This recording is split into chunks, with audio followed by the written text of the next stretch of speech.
Hello everyone, welcome to Danda sir reasoning classes from HDR Educare. మనం practice questions చేస్తున్నాం కదా, అందులో ఉన్న ప్రాక్టీస్ క్వశ్చన్స్ని మనం చేసుకుంటూ వెళ్దాం.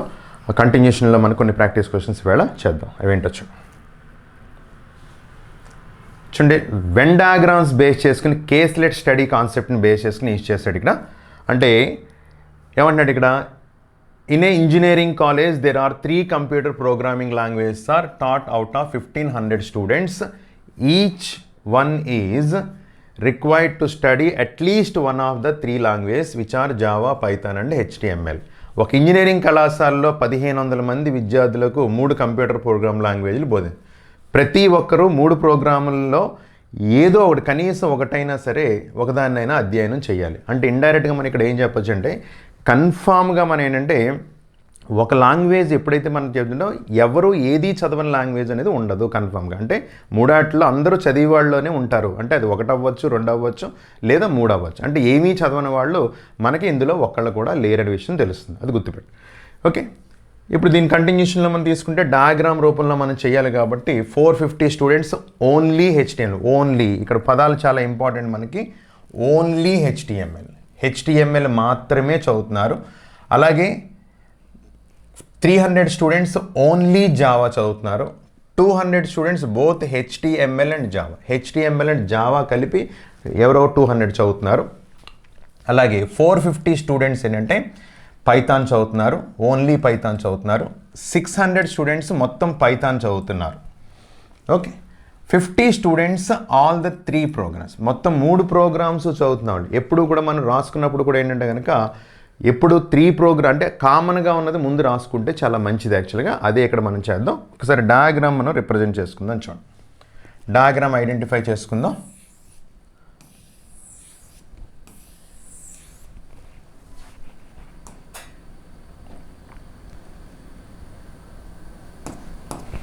చూడండి, ఒకటి HTML అని చెప్తున్నారు, ఒకటి జావా,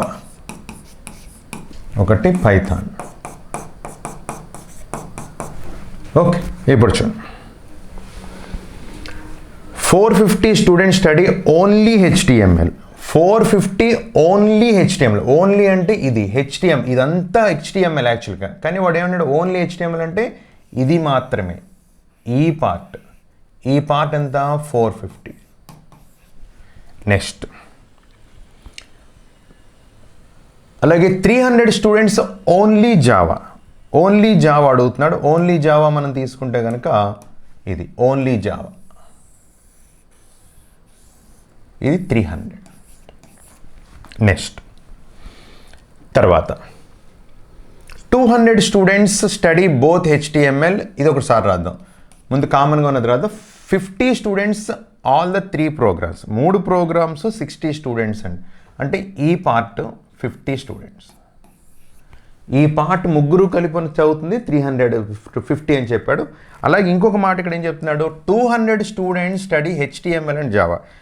HTML జావా కలిపి, HTML జావా అంటే ఏంటంటే ఇక్కడ మనకి అబ్జర్వ్ చేస్తే ఇది HTML అండ్ జావా, ఇదంతా HTML జావా, ఇదంతా కలిపి 200. కానీ ఆల్రెడీ ఇందులో 50 మెంబర్స్ ఎవరున్నారు మనకి, ఇందులో వేరే ఇది కూడా పైథాన్ చదువుతున్న వాళ్ళు కూడా ఇందులో ఉన్నారు. కానీ ఇప్పుడు మనకి చెప్తుంది ఏంటి, HTML అండ్ జావా 200 అంటే ఇది ఆల్రెడీ 50 ఉన్నారు కాబట్టి రిమైనింగ్ 150 ఏమవుతారు, వీళ్ళు అవుతారు.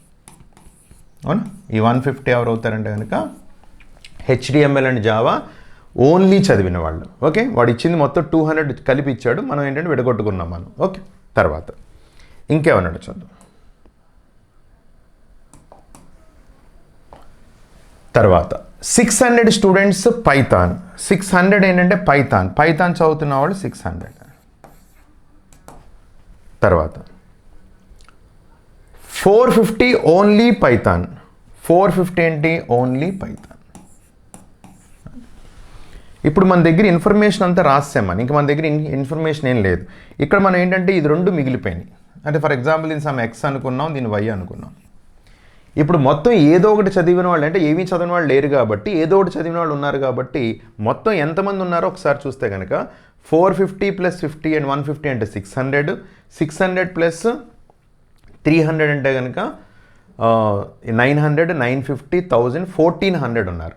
అంటే టోటల్ ఎంతమంది ఉన్నారని చెప్పాడు మనకి, టోటల్ ముందే చెప్పాడు. టోటల్ ఎంతమంది ఉన్నారు, 1500 స్టూడెంట్స్ ఉన్నారు. టోటల్ మనకి 1500 స్టూడెంట్స్ ఉన్నారు. ఏదో ఒకటి ఇక్కడ ప్రస్తుతం చదువుతున్న వాళ్ళు టోటల్ ఇక్కడ కనబడుతుంది 1400. అది తీసేస్తే రిమైనింగ్ 100 మెంబర్స్ ఎవరు అవుతారు, ఈ రెండు కలిపే కదా అవుతారు. అంటే ఆ రెండు కలిపి అంటే x+y మనకి 100 అవుతారు. అది మనకి మిగిలిపోయింది x+y, అంటే ఈ రెండు ఉన్న వాళ్ళని. ఇప్పుడు ఇక్కడ అడిగిన క్వశ్చన్ ఏంటో చూడండి. ఫస్ట్ క్వశ్చన్ మనకి ప్రస్తుతానికి ఆ ఇన్ఫర్మేషన్, అంటే ఖచ్చితంగా క్వశ్చన్ అనేది ఏంటంటే ఇఫ్ కండిషన్లో ఉండడానికి ఛాన్స్ ఉంది. ఎందుకంటే ఈ రెండు మనకు తెలియదు. ఈ వాల్యూ తెలిస్తే ఈ వాల్యూ ఫైండ్ అవుట్ చేయొచ్చు, ఈ వాల్యూ తెలిస్తే ఈ వాల్యూ ఫైండ్ అవుట్ చేయొచ్చు. కూడా వాడు మనకి ఏదో రకంగా ఇన్ఫర్మేషన్ ప్రొవైడ్ చేయడానికి అవకాశం ఉంటుంది. ఇప్పుడు ఇక్కడ ఏమంటున్నాడో చూద్దాం. What is the number of students who study exactly 2 programs అన్నాడు. 2 ప్రోగ్రామ్స్ మాత్రమే చదివిన వాళ్ళు, అంటే వీళ్ళు రారు. వీళ్ళు అంటే 2 ప్రోగ్రామ్స్ మాత్రమే చదవాలంటే ఈ పార్ట్ ఒకటి తీసుకోవాలి, ఈ పార్ట్ ఒకటి తీసుకోవాలి, ఈ పార్ట్ ఒకటి తీసుకోవాలి, అంతే. ఇప్పుడు ఈ 3 పార్ట్స్ కలిపి మనకి ఏం రావాలనేది తీసుకుంటే కనుక ఆల్రెడీ ఇప్పుడు మనం తీసుకునే ఈ 2 పార్ట్స్ కలిపి 100, ఇది ఆల్రెడీ 150, అంటే టోటల్ ఎంత అవుతుంది 250. 100 + 150 అంటే ఇప్పుడు ఏమవుతుంది, ఓన్లీ 2 ప్రోగ్రామ్స్ మాత్రమే వాళ్ళు చదివిన వాళ్ళు అవుతారు కాబట్టి, అంటే దట్ ఈక్వల్ టు 250. సరిపోయిందా? అది నెక్స్ట్ తర్వాత క్వశ్చన్ ఏమన్నాడు, if the number of students study Java is 550. ఒక్కసారి ఈ డయాగ్రామ్ మనం ఇక్కడ స్పీడ్గా రాసుకుందాం ఒకసారి. ఇది 450, ఇది 150, ఇది 50, ఇది 300, ఇది 450, ఇది 600. ఇది HTML, జావా, పైథాన్. ఓకే, ఇప్పుడు వాడు ఏమంటున్నాడు చూద్దాం. If the number of students study Java is 540, అంటే జావా అంతా కలిపి 540 అంటాడు. జావా అంతా కలిపి 540. జావా అంతా 540 అంటున్నాడు కాబట్టి జావా అంతా 540 అంటే ఇదంతా కలిపి మనకి 540 రావాలి. ఇక్కడ ఆల్రెడీ ఎంత ఉందని తెలుస్తుంది, 300, 450, 500 ఉంది. అంటే రిమైనింగ్ ఏమవుతుంది, 40 ఇదేనా అవుతుంది. మనకు ఆల్రెడీ ఈ వాల్యూ కలిపి 100 రావాలి, అవునా. ఈ వాల్యూ కలిపి 100 రావాలంటే ఇది 40 వచ్చిందంటే ఖచ్చితంగా రిమైనింగ్ ఎంత అవుతుందండి, 60 అవుతుంది. అది ఓకే. ఇప్పుడు మనకి మొత్తం HTML ఎంతమంది చదివారన్నా చెప్పొచ్చు, లేదా ఇంకేమైనా ఇన్ఫర్మేషన్ అడిగితే చెప్పొచ్చు. ఇప్పుడు ఇక్కడ అడిగింది ఏంటంటే, then the student study both Python and HTML. Python HTML కలిపి, పైథాన్ HTML కలిపి అంటే ఏమవుతుంది మనకి, ఈ పార్ట్ అవుతుంది, అవునా. ఈ పార్ట్ అంతా కలిపి ఏమవుతుంది, ఇందాక చూసారు మరి 200 అంటే జావా అండ్ HTML అంటే ఈ రెండు తీసుకున్నాం. ఇప్పుడు పైథాన్ అండ్ HTML అంటే ఈ రెండు అవుతుంది కాబట్టి 60 + 50 అంటే ఎంత అవుతుంది, 110. That equal to 110. Option 3. Okay, next తర్వాత ఇక్కడ కూడా ఒకసారి డయాగ్రామ్ తీసుకుందాం.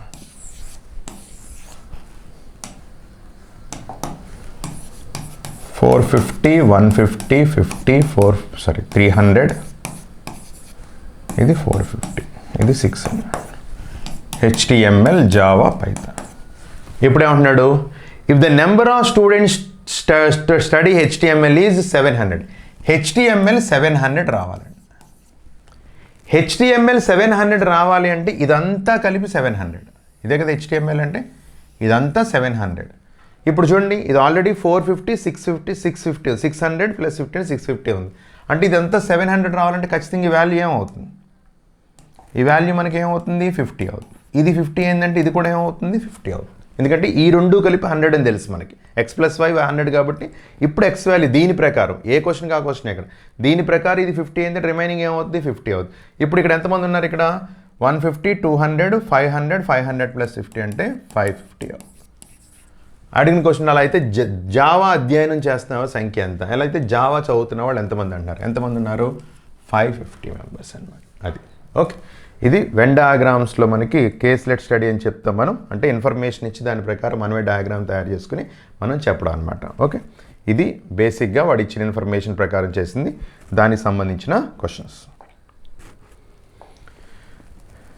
తర్వాత చూడండి, in the following questions relation between different elements is shown as the statement followed by 2 conclusions. Okay, 2 conclusions తీసుకున్నాడు. అక్కడ ఆ 2 conclusionsలో మనకి స్టేట్మెంట్స్ ఇచ్చాడు, ఆ స్టేట్మెంట్స్ నుంచి మనం చెప్పమన్నాడు. ఇప్పుడు చూడండి, ఈ స్టేట్మెంట్ ఇది కోడెడ్ ఇన్ఈక్వాలిటీస్ నుంచి మన క్వశ్చన్స్ ఇచ్చాడు మనకి. ఈ ఈక్వేషన్ యూజ్ చేసుకొని మనకి ఇందులో ఏది కరెక్ట్ అని అడుగుతున్నాడు. ఒకటి కరెక్టా, రెండు కరెక్ట్ అని అడుగుతున్నాడు. ఇప్పుడు చూద్దాం. ఇక్కడ వైకి ఏకి రిలేషన్ ఇచ్చాడు. వైకి ఏకి రిలేషన్ తీసుకుంటే వై ఏమో ఇక్కడ ఉంది, ఏ ఏమో ఇక్కడ ఉంది. అంటే వైకి ఏకి రిలేషన్ తీసుకుంటే వై నుంచి ఎన్కి రావాలి, ఎన్ నుంచి ఏకి రావాలి, ఏ నుంచి ఎన్ నుంచి ఏకి రావాలి. ఇప్పుడు చూడండి, ఇక్కడ వై నుంచి ఎన్కి తీసుకున్నాను అనుకోండి, గ్రేటర్ దాన్ కనబడుతుంది. ఇక్కడ కూడా కంటిన్యూషన్లో ఎన్ నుంచి ఏ తీసుకుంటే అది గ్రేటర్ దాన్ కనబడుతుంది. అంటే ఓవరాల్గా వై గ్రేటర్ దాన్ ఎన్ అనేది కరెక్ట్. ఓకే, ఇక్కడ మనం ఒక చిన్న పాయింట్ మీరు గుర్తుపెట్టుకోవచ్చు. అంటే మీ అందరికీ తెలుసుకోవాల్సింది, ఎప్పుడైనా సింబల్స్ తీసుకోండి. ఫర్ ఎగ్జాంపుల్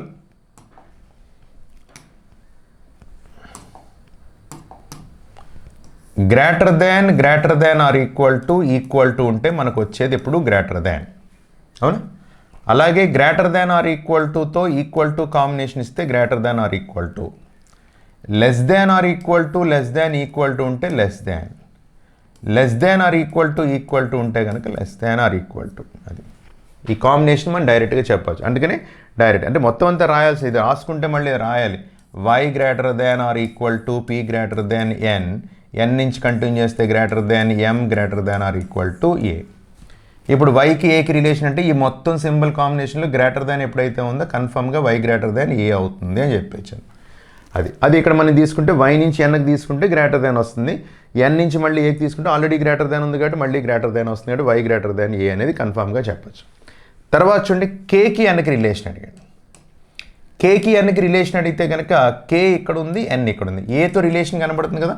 చూడండి, కే నుంచి తీసుకుంటే కనుక కే నుంచి మనం తీసుకుంటే ఇక్కడ చూడండి, కే నుంచి ఏ లెస్ దాన్, ఏ నుంచి కూడా వెనక్కి వెళ్తే less than or equal to వస్తుంది కాబట్టి K less than or equal to N. అది కూడా కరెక్టే. ఓకే, లేదా మీరు రాసుకోండి. చూడండి, N greater than or equal to M greater than or equal to A. దీన్ని కన్వర్ట్ చేసుకుంటే మీరు ఏం రాయొచ్చు, A greater than or equal to K అని రాసుకోండి. అవునా? ఇప్పుడు చూడండి, N greater than or equal to K అని కన్ఫర్మ్ చెప్పాలి. దాని అర్థం ఏంటి, కే less than or equal to N అయినా సరిపోయిందా లేదా అంటే కన్ఫర్మ్గా ఇది కూడా. అంటే ఆన్సర్ ఏమవుతుంది, బోత్ 1 and 2 ఫాలోస్. 1 మరియు 2 సరి అయినవి. ఓకే, నెక్స్ట్ తర్వాత ఎస్ నుంచి ఆర్కి రిలేషన్ అడిగాడు. ఎస్ నుంచి ఆర్కి రిలేషన్ అడిగాడు అంటే ఇక్కడ కనబడుతుంది. ఇప్పుడు ఎస్ నుంచి ఈ రిలేషన్ తీసుకుంటే యూ నుంచి ఆర్ కనబడుతుంది. అవునా? ఇప్పుడు ఎవరికి ఎస్ నుంచి ఆర్ తీసుకుంటే మీకు ఏమవుద్ది, గ్రేటర్ దాన్ వస్తుంది. యూ నుంచి ఆర్ తీసుకుంటే లెస్ దాన్ వస్తుంది. గ్రేటర్ దాన్ లెస్ దాన్ అనేది మనకి ఏంటి, నో రిలేషన్. ఎందుకంటే డైరెక్ట్గా రిలేషన్ రాయలేవు. అంటే ఫర్ ఎగ్జాంపుల్ ఏదో ఎస్ తీసుకొని greater than you less than are అని వస్తుంది. ఇప్పుడు ఆ ఎస్కి ఆర్కి రిలేషన్ రాయగలం, ఎట్టి పరిస్థితిలో రిలేషన్ రాయలేము. అంటే ఎప్పుడైతే రిలేషన్ రాయలేమో నో రిలేషన్ చెప్పినప్పుడు మనం ఏం చేస్తామంటే కనుక ఎయిదర్ ఆర్ అనే కాన్సెప్ట్కి వెళ్తాం. అంటే ఎప్పుడైతే ఇలా రాసుకున్నామో రిలేషన్ డైరెక్ట్గా లేదు అంటే దీనికి సందర్భానికి ఏంటి, ఎస్కి సంబంధించి ఆర్ గ్రేటర్ దాన్ అన్న అయి ఉండొచ్చు, ఎస్ ఆర్కి లెస్ దాన్ అన్న అయి ఉండొచ్చు, ఎస్ ఈక్వల్ టు ఆర్ అయినా అయి ఉండొచ్చు. ఈ మూడాట్లో ఏదో ఒకటి కన్ఫామ్గా కరెక్ట్ అవ్వడానికి అవకాశం లేదా. ఎందుకంటే డైరెక్ట్గా రిలేషన్ మనకు కనబట్టలేనప్పుడు ఏమవ్వచ్చు, అయితే పెద్దది అవ్వచ్చు, లేదా చిన్నది అవ్వచ్చు, లేదా సమానం అవ్వచ్చు. కాబట్టి అది ఏదైనా అవడానికి అవకాశం ఉంది. ఇక్కడ మనకి తీసుకుంటే చూడండి, ఎస్ గ్రేటర్ దాన్ ఆర్ ఉంది, less than or equal to combination ఉంది. అంటే ఈ రెండాట్లో ఏదో ఒకటి అవడానికి అవకాశం ఉంది, ఇదన్నా అవడానికి అవకాశం ఉంది. కాబట్టి అంటే ఒక దాంట్లో అది ఉంది, ఒక దాంట్లో లేదు. కాబట్టి ఎయిదర్ ఆర్ అంటే either S greater than or S less than or equal to or కన్ఫర్మ్గా చెప్పొచ్చు. కాబట్టి ఏమని చెప్పొచ్చు, 1 లేదా 2 సరి. 1 లేదా 2 సరి అని. ఈ 2 క్వశ్చన్స్ మనకి ఈక్వేషన్స్ని ఇన్ఈక్వాలిటీస్లో ఇచ్చాడు. నెక్స్ట్ తర్వాత చూడండి, ఇక్కడ ఏమంటున్నాడు, in which of the following expression will the expression Q less than M is definitely true. Q less than M అనేది ట్రూ అని చెప్తున్నాడు. Q less than M true అని చెప్పినప్పుడు మనకి రిలేషన్ అనేది మనం ఐడెంటిఫై చేయాలంటే కింద ఆప్షన్స్ ఇచ్చి ఏది కరెక్ట్ అని అడుగుతున్నాడు. మనం ఇందాకే చెప్పుకున్నాం, ఎక్కడన్నా మధ్యలో గ్రేటర్ దాన్ సింబల్ ఉంటే ఇందులో మనం 2 రకాలుగా అనుకోవచ్చు. క్యూ లెస్ దాన్ ఎం అనుకోవచ్చు, ఎం గ్రేటర్ దాన్ క్యూ అని కూడా అనొచ్చు కదా. అవునా? ఏది ఉన్నా మనకు వర్కౌట్ చేసుకోవచ్చు. ఇప్పుడు చూడండి, ఇక్కడ క్యూకి ఎంకి రిలేషన్ తీసుకుంటే, ఎంకి తీసుకుంటే క్యూ ఇక్కడ గ్రేటర్ దాన్, ఇక్కడ లెస్ దాన్, ఇక్కడ గ్రేటర్ దాన్ ఉంది. అంటే క్యూకి ఎంకి రిలేషన్ రాయగలమా, లేదు. వాడు కన్ఫామ్గా ఏం చెప్తున్నాడు, క్యూ లెస్ దాన్ ఎం అని చెప్పగలగాలి అన్నాడు. లేదా రెండోది ఎం గ్రేటర్ దాన్ క్యూ అని ఏదో ఒకటి తీసుకుందాం. ఇప్పుడు సెకండ్, ఈ కాంబినేషన్లో చూడండి క్యూకి ఎంకి తీసుకుంటే గ్రేటర్ దాన్ కనబడి అంటే క్యూ గ్రేటర్ దాన్ ఎం వచ్చింది, కానీ మనకి క్యూ లెస్ దాన్ ఎం రావాలి, అంటే ఇది కూడా తప్పు. నెక్స్ట్ చూడండి ఇక్కడ తీసుకుంటే క్యూ లెస్ దాన్ ఎం కనబడుతుంది, క్యూ లెస్ దాన్ ఎం క్లియర్గా ఉంది, ఎందుకంటే ఇక్కడ లెస్ దాన్ అనేది కూడా లెస్ దాన్ ఉంది కాబట్టి కన్ఫామ్గా క్యూ లెస్ దాన్ ఎం. అంటే ఆప్షన్ ఏమని చెప్పొచ్చు మనం, ఆప్షన్ 3 అని కన్ఫామ్గా చెప్పచ్చు. అంటే ముందు క్వశ్చన్లో ఈక్వేషన్ని మనం తయారు చేసి మనం ఆన్సర్ చేస్తాం, ఇప్పుడు ఏంటంటే వాడు ఇచ్చేసిన తర్వాత దాని నుంచి ఏది కరెక్ట్ అని అడుగుతున్నాడు, ఆ కరెక్ట్ అయిన దాన్ని మనం చేయగలిగితే సరిపోతుంది. ఇన్ఈక్వాలిటీస్లో మనకి డిఫరెంట్గా మోడల్స్ అడుగుతుంది. కాన్సెప్ట్ ప్రకారం ఏదైనా ఒకటే కదా, దాన్ని రిలేటెడ్గా యూస్ చేసుకుని స్పీడ్గా ఐడెంటిఫై, ఏదైనా సరే జాగ్రత్తగా చేసుకుంటే కాన్సెప్ట్ పర్ఫెక్ట్గా యూస్ చేసుకుంటే కనుక చూసి ఆన్సర్ పెట్టడానికి అవకాశం ఉంది. ఓకే, నెక్స్ట్ ఇక్కడే ఉన్నాడు చూడండి, స్టేట్మెంట్ ఇచ్చాడు. స్టేట్మెంట్ ఏమి ఇచ్చాడు, m greater than or equal to t greater than l equal to y greater than or equal to k, t less than r less than or equal to q. ఇది ఒక statement ఇచ్చి select the one expression that is different from other in the given statement. ఇచ్చిన దాంట్లో ఒకటి డిఫరెంట్గా ఉన్నదే చెప్పండి అన్నాడు. అంటే డిఫరెంట్గా ఉన్నదంటే అన్నీ ఫాలో అవుతాయి, ఒకటి ఫాలో అవ్వదు, లేదా అన్నీ ఫాలో అవ్వు, ఒకటి ఫాలో అవుతుంది. ఈ రెండాట్లో ఏదో ఒకటి అవడానికి అవకాశం ఉంది. చూద్దాం ఒకసారి. K greater than or equal to T అంటున్నాడు. K greater than or equal to T. కేకి టీకి రిలేషన్ ఇక్కడే కనబడుతుంది. టీ గ్రేటర్ దాన్ కే అవుతుంది, కానీ K greater than or equal to T అవ్వట్లేదు ఈ రిలేషన్ తీసుకుంటే, అంటే ఇది తప్పు. Second, T greater than Q అంటున్నాడు. టీ గ్రేటర్ దాన్ క్యూ అంటే ఇక్కడ చూడండి టీ లెస్ దాన్ క్యూ కనబడుతుంది. ఈ రెండాటికి క్యూ తీసుకుంటే T less than Q, greater than less than or equal to కాబట్టి less than or equal to రావాలి, ఇది తప్పు. ఎం గ్రేటర్ దాన్ ఎల్, ఇక్కడ క్లియర్గా ఎం గ్రేటర్ దాన్ ఎల్ కనబడుతుంది. ఎం గ్రేటర్ దాన్ ఎల్ అంటే ఇది కన్ఫర్మ్. భిన్నంగా ఉన్నది కూడా అన్నీ చెక్ చేయాలి, ఇది ఒకటి కనబడుతుంది ప్రస్తుతానికి. వై లెస్ దాన్ ఎం, ఇక్కడ తీసుకుంటే ఎం గ్రేటర్ దాన్ వై అంటే వై లెస్ దాన్ ఎం, ఇది కూడా కరెక్టే. ఓకే, ఇక్కడ ఏదన్నా ప్రింటింగ్ మిస్టేక్ అయ్యి ఉండొచ్చు బహుశా, ఓ పని చేయండి, ఇది greater than or equal to అనుకోండి. M greater than or equal to L అంటే ఎం గ్రేటర్ దాన్ ఎల్ అవుతుంది, కానీ M greater than or equal to L అవ్వట్లేదు కాబట్టి తీసేయండి. వై లెస్ దాన్ ఎం అంటే ఎం గ్రేటర్ దాన్ వై కాబట్టి Y less than M confirm. అది ఇంకేదో ఒకటి చేయాలి కాబట్టి అది మామూలుగా అయితే రెండు ఇక్కడ ఉన్న దాని ప్రకారం అయితే రెండు కరెక్టే, కాకపోతే అది దగ్గర ప్రింటింగ్ మిస్టేక్ ఏదో అయ్యి ఉండొచ్చు, అదే టైపింగ్లో. అది ఆప్షన్ ఏమవుతుందంటే ఆప్షన్ 4 తీసుకోండి ఇక్కడ. ఓకే, నెక్స్ట్ చూడండి, ఒక్కొక్క క్వశ్చన్ ఒక్కొక్క మోడల్లో అడుగుతున్నాడు. ఇది ఒక రకంగా క్వశ్చన్ అడిగాడు. ఇది సెకండ్ ఏంటంటే ఐడెంటిఫై చేయమని ఇచ్చిన దాంట్లో ఇక్కడ ఏంటంటే ఇచ్చిన ఈక్వేషన్ ఇచ్చి అందులో భిన్నంగా ఉన్న చెప్పమంటున్నాడు. ఇక్కడ ఇంకోటి ఇచ్చాడు చూడండి, A greater than B equal to C greater than or equal to D question mark E greater than or equal to F equal to G. ఏమంటాడు ఇక్కడ, ఏ సింబల్ యూస్ చేస్తే, అక్కడ 4 సింబల్స్ ఉన్నాయి, ఏ సింబల్ మనం యూస్ చేస్తే ఏదంట ఈ గ్రేటర్ దాన్ బి అనేది కన్ఫామ్గా తప్పు అవ్వాలి, డి గ్రేటర్ దాన్ జీ అనేది కన్ఫామ్గా ట్రూ అవ్వాలి. ఇప్పుడు D greater than G true అవ్వాలని చెప్తున్నాడు, అంటే కన్ఫామ్గా మనకి ఏంటంటే ఈ కాంబినేషన్ ఆఫ్ సెట్లో ఎక్కడున్నా సరే ఎక్కడో ఒక చోట మనకి గ్రేటర్ దాన్ కనబడాలి, అలా ఉంటేనే డి గ్రేటర్ దాన్ జీ అవుతుంది. అంటే డి ఆల్రెడీ ఇక్కడ ఉంది, జీ ఇక్కడ ఉంది. మనకి గ్రేటర్ దాన్ రావాలంటే ఇక్కడ greater than or equal to ఉంది, అంటే మనకు కన్ఫామ్గా గ్రేటర్ దాన్ రావాలంటే ఈ కాంబినేషన్లో ఇంకేం ఉపయోగించుకోగలం, గ్రేటర్ దాన్ ఉపయోగించుకోగలం, ఇంక వేరే ఆల్టర్నేట్ కూడా లేదు యాక్చువల్లీ. ఎందుకంటే ఈ కాంబినేషన్ మనం ఇందాక రాసాం, ఈ కాంబినేషన్లో ఎప్పుడన్నా గ్రేటర్ దాన్ కనబడిందంటే ఇంక గ్రేటర్ దాన్ ఆన్సర్ అవుతుంది. ఇప్పుడు ఆల్రెడీ ఈ 2 సింబల్స్ ఉన్నాయి మనకి, అంటే ఇక్కడ గ్రేటర్ దాన్ వస్తేనే డి గ్రేటర్ దాన్ జీ అని కన్ఫామ్గా రాయగలం, కాబట్టి డి గ్రేటర్ దాన్ జీ అనేది ట్రూ అయింది. ఇప్పుడు ఇది కూడా సాటిస్ఫై అవుతుంది లేదు చూసుకోండి. ఈ గ్రేటర్ దాన్ బి, బి ఇక్కడ ఉంది, ఈ ఇక్కడ ఉంది, బి గ్రేటర్ దాన్ ఈ అవుతుంది. ఈ కాంబినేషన్ ఒకవేళ రాస్తే ఏమవుతుంది మనకి, బి గ్రేటర్ దాన్ ఈ అవుతుంది, అంటే ఈ గ్రేటర్ దాన్ బి అనేది తప్పు అవుతుందా లేదా, తప్పు అవుతుంది, కన్ఫామ్గా తప్పు. వాడు చెప్పిన దాని ప్రకారం ఇది తప్పు అవ్వాలి, ఇది కరెక్ట్ అవ్వాలంటే ఏ సింబల్ యూస్ చేయాలి, మీరు గ్రేటర్ దాన్ మాత్రమే యూస్ చేయాలి. కాబట్టి ఆప్షన్ ఏమవుతుందంటే గ్రేటర్ దాన్ ఆప్షన్ 4 అన్నమాట. ఓకే, నెక్స్ట్ తర్వాత డైస్ సంబంధించి క్వశ్చన్ ఇచ్చాడు. Roll down 3 times the 3 positions are given below, then which number is opposite to 4? ఇందులో ఆపోజిట్ టు 4 డైరెక్ట్గా మనం బేసిక్ ఐడియా ప్రకారం చేసేయచ్చు. ఎందుకు బేసిక్ ఐడియా ప్రకారం చేయొచ్చు, మన బేసిక్ ఐడియా ఏంటి, మన బేసిక్ ఐడియా ఏం చెప్పొచ్చు, ఏదైనా ఒక సర్ఫేస్లో ఒక నెంబర్ ఉన్నప్పుడు దానికి పక్కనున్న 4 నెంబర్స్ గనక ఎడ్జసెంట్గా ఉంటే, అంటే ఈ 4 నెంబర్స్ని మనం డిలీట్ చేస్తే రిమైనింగ్ నెంబర్ ఏమని చెప్పొచ్చు, ఆపోజిట్ నెంబర్ అని చెప్పొచ్చు. అంటే పక్కనున్న ఏ నెంబరు కూడా మనకి ఆపోజిట్ అవ్వదని తెలుసు కాబట్టి డైరెక్ట్గా చెప్పొచ్చు అనమాట. ఇది బేసిక్ ప్రకారం మనం చేయొచ్చు. బేసిక్ ప్రకారం తీసుకుంటే 4కి అడిగాడు. ఇప్పుడు 4కి తీసుకుంటే చూడండి, 4కి 5 రాదు, 2 రాదు, అలాగే 1 రాదు, 3 రాదు. అంటే కన్ఫర్మ్గా ఏంటి, 6 అని చెప్పచ్చు. డైరెక్ట్గా ఆన్సర్ 6 అని కన్ఫర్మ్గా చెప్పచ్చు. ఇదే కాన్సెప్ట్లో ఇంకో ప్రకారం మనం అన్నిటికీ కావాలి అని అనుకుంటే కనుక ఎప్పుడైనా సరే 2 డైస్లో ఒక నెంబర్ కామన్గా కనుక కనబడితే, గుర్తుపెట్టుకోండి, 2 డైస్లో ఒక నెంబర్ కామన్ కనబడితే ఆ నెంబర్ని ఇలా రాసుకోండి. ఈ నెంబర్కి క్లాక్ వైజ్ డైరెక్షన్లో నెంబర్స్ రాయండి. ఈ నెంబర్కి clock wise 5, 2 clock wise numbers రాయండి. మళ్ళీ సెకండ్ కూడా ఏం చేస్తుంటే క్లాక్ వైజ్ నెంబర్స్ రాయండి. ఎక్కడి నుంచి మొదలు పెట్టాలి, దీని క్లాక్ వైజ్ ఇక్కడ కాబట్టి మళ్ళీ కామన్ నెంబర్కి క్లాక్ వైజ్ నెంబర్స్ ఇక్కడ రాస్తాం. 1, 3 రిమైనింగ్ నెంబర్ ఇక్కడ రాసుకోండి. అది కన్ఫామ్గా ఈ 2 ఆపోజిట్, ఈ 2 ఆపోజిట్, ఈ 2 ఆపోజిట్. ఇప్పుడు 4కి 6 ఆపోజిట్. ఒకవేళ మిగిలిన వాటికి అడిగితే ఇలా కూడా చెప్పచ్చు అనమాట. ఇక్కడ ఒకదానికి చెప్పాం.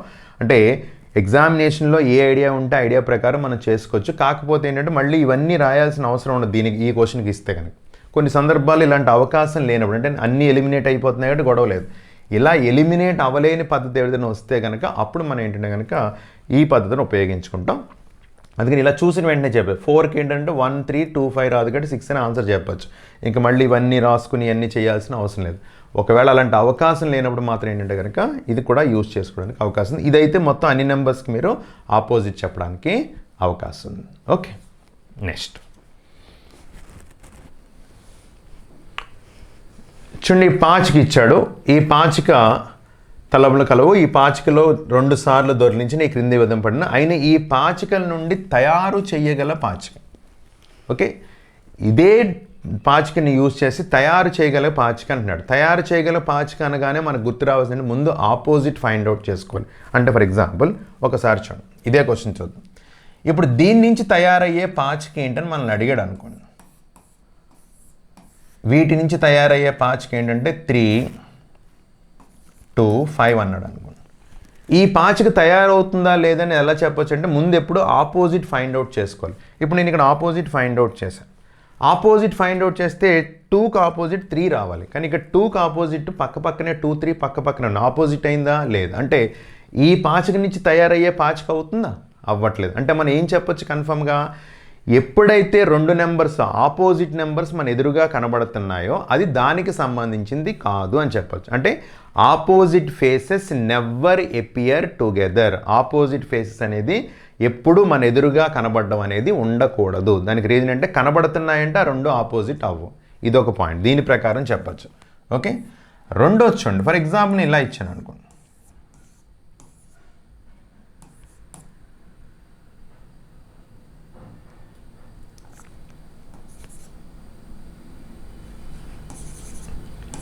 ఇక్కడ ఏదో ఫర్ ఎగ్జాంపుల్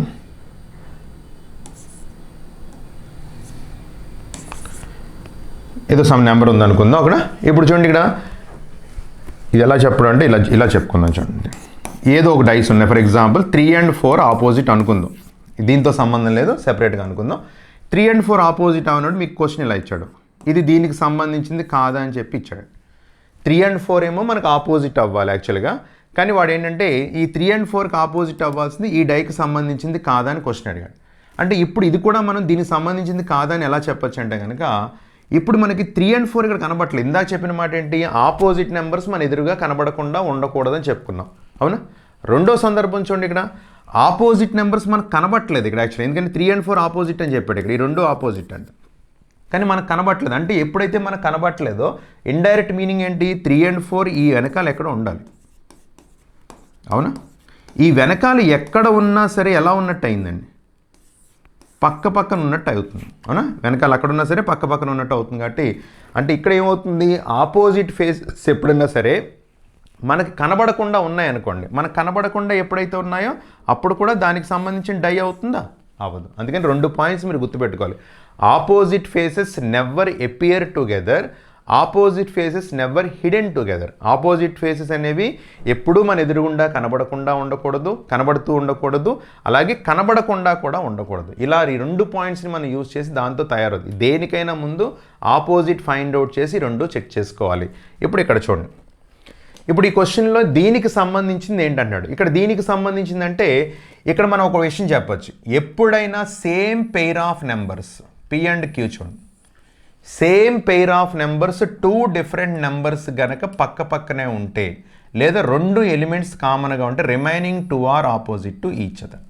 అంటే కన్ఫామ్గా ఇందులో ఆర్కి ఆపోజిట్ ఏమవుతుందంటే T అవుతుంది. ఇలా చూసినప్పుడు అనిపించదు. ఎందుకు చెప్పగలుగుతున్నాం అంటే T అనేది చూడండి ఒకసారి. ఫర్ ఎగ్జాంపుల్ ఇది తీసుకున్నాం PQR. T ఎక్కడ ఉండొచ్చు అంటే మీరు 3 ప్లేసులు చెప్తారు. T ఇక్కడైనా ఉండొచ్చు, T ఇక్కడైనా ఉండొచ్చు, T ఇక్కడైనా ఉండొచ్చు. ఈ 3 ప్లేసుల్లో ఎక్కడున్నా సరే మనం తీసుకుంటే కనుక Tకి P అండ్ Q అనేది పక్క పక్కన రావాలి. Tకి P అండ్ Q ఎలా ఉండాలి? పక్క పక్కన ఉండాలి. Tని ఇక్కడ తీసుకుంటే P అండ్ Q అనేది పక్క పక్కన లేదు. Q పక్కన ఉంది కానీ P లేదు, అంటే ఇది తప్పు. T ఇక్కడ తీసుకుంటే P పక్కన ఉంది కానీ Q లేదు, అంటే ఇది తప్పు. T ఇక్కడ తీసుకుంటే P అండ్ Q పక్క పక్కన ఉన్నాయి, అంటే T అండ్ R అనేది ఆపోజిట్ Rకి ఆపోజిట్గా Tకి ఆపోజిట్ R వచ్చిందా లేదా అంటే కన్ఫామ్గా Tకి ఆపోజిట్ R. అది అందుకని డైరెక్ట్గా మనం ఇలా చూసిన వెంటనే ఎలా చెప్పొచ్చు అంటే ఎప్పుడైనా 2 డైస్లోని సేమ్ పెయిర్ ఆఫ్ నెంబర్స్ పక్క పక్కనే ఉంటే ఈ రిమైనింగ్ 2 ఎలిమెంట్స్ కన్ఫామ్గా ఏమవుతాయంటే ఆపోజిట్ అవుతాయి. ఇప్పుడు మనం గుర్తుపెట్టుకోండి, 2 పాయింట్స్ చెప్పుకున్నాం. ఆపోజిట్ ఫేసెస్ అనేది మన ఎదురుగా ఉండకూడదు, ఆపోజిట్ ఫేసెస్ మనకు కనబడకుండా ఉండకూడదు. మనకి ప్రస్తుతానికి తెలిసిన ఆపోజిట్ ఫేస్ ఏంటి? R and T. R and T మన ఎదురుగా కనబడినా అది దీనికి సంబంధించిన డై అవ్వదు. R అండ్ T మన ఎదురుగా కనబడకపోయినా సరే, అంటే ఆ 2 లెటర్స్ కనబడకపోయినా దీనికి సంబంధించిన డై అవ్వదు. ఓకే, ఇప్పుడు చూడండి, ఇక్కడ R అండ్ T కనబడుతుంది, అంటే దీనికి సంబంధించిన డై అవుతుందా? లేదు. ఇక్కడ అసలు R అండ్ T కనబడట్లేదు. ఎందుకు కాదని చెప్పచ్చు? R and T కనబడట్లేదంటే R and T అయితే ఇక్కడైనా ఉండాలి, ఇక్కడైనా ఉండాలి, ఇక్కడైనా ఉండాలి. ఇక్కడ ఎక్కడున్నా సరే ఏమవుతుందంటే పక్క పక్కనే ఉన్నట్టు అవుతుంది, అవునా? అందువల్ల 80% ఇది కూడా అవ్వదు. ఇందులో కూడా R అండ్ T కనబడట్లేదు, అంటే R అండ్ T ఇలా ఉన్నాయంటే పక్క పక్కనే ఉన్నట్టు అవుతుంది, అంటే ఇది కూడా కాదు. ఇక్కడ T కనబడుతుంది కానీ R కనబడట్లేదు, Tకి ఆపోజిట్ R అని కన్ఫర్మ్గా చెప్పచ్చు. అంటే Tకి ఆపోజిట్ R కాబట్టి మిగిలిన మనకు అనవసరం, ఎందుకంటే మిగిలిన వాటి గురించి మనకు అడగలేదు. ఇక్కడ ఓన్లీ RT తెలుస్తుంది కాబట్టి దాని ప్రకారం మనం వెళ్ళడానికి ప్రయత్నం చేస్తాం. ఇక్కడ R అండ్ T ఎప్పుడైతే మనకు తెలుస్తుందో T అండ్ S, సరే T అండ్ R మనకు కనబడుతుంది కాబట్టి కన్ఫామ్గా దీనికి సంబంధించిన డై ఏమని చెప్పొచ్చు? ఈ 4th వన్ అనేది మనం చెప్పచ్చు. అందుకని ఈ 2 పాయింట్స్ని మనం యూజ్ చేసుకుని మనం ఆపోజిట్ ఫైండ్, ఏదైనా సరే డైస్లో క్వశ్చన్ మనం తీసుకుంటే ఆపోజిట్ ఫైండ్ అవుట్ చేసి మనం ఆన్సర్ చేయడానికి మనం ప్రయత్నం చేస్తాం అనమాట. ఓకే, నోట్ చేసుకో. Next, okay,